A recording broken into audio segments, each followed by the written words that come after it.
Hey guys, so I want to give you a quick update with regards to my long COVID situation. You can watch my previous videos to get some details, but long story short, I had a COVID event, or I think it was anyway, and then gradually I started getting sicker and sicker and sicker. The typical symptoms of long COVID: heart palpitations, neuropathy in the hands and feet, extreme dizziness that wouldn't go away, occasional headaches, although I never get headaches.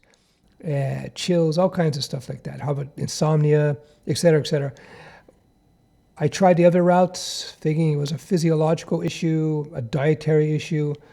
Then I figured out it was actually a neurological issue.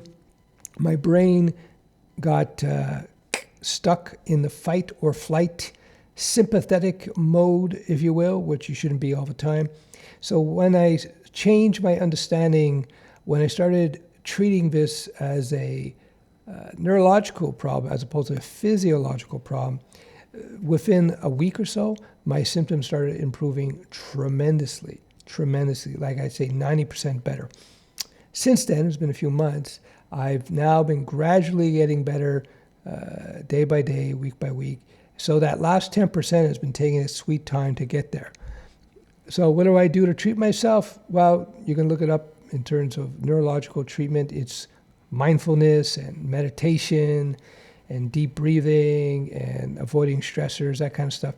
You got to basically get your brain off of the mode, if you will, the gear where it thinks it's under threat. And you got to retrain it. That's pretty much it. So there you go. In a nutshell, it's been months now, and I am getting better and better and better. The low energy issues that I initially had, those dissipated a long time ago. I don't know, a couple of months ago. I lose track of time, maybe 3 months ago or something. It's like a switch. One day I woke up and it was no longer fatigue, but I had all the other symptoms.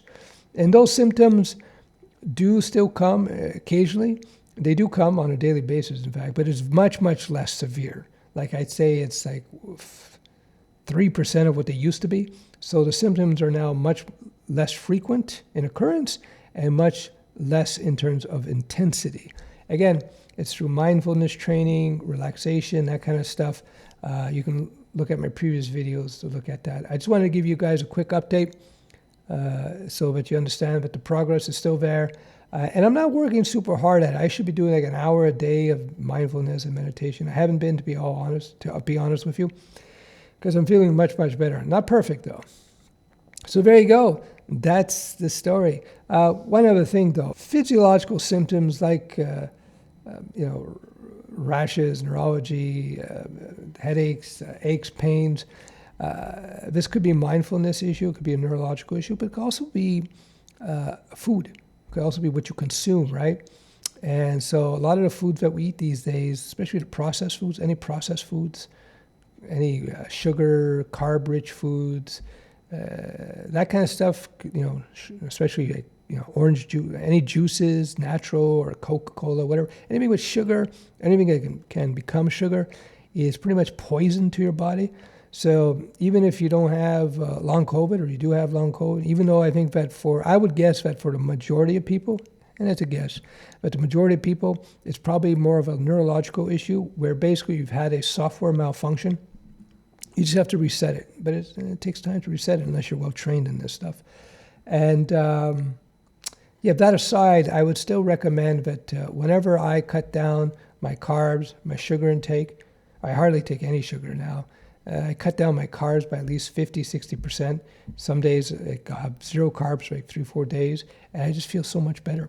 All these symptoms disappear. So if you have like long-term symptoms, like some of the things I discussed, improving your diet can help a lot. But again, long COVID, I think, my opinion, it's more or less a neurological issue for a lot of people. All right, we'll talk soon.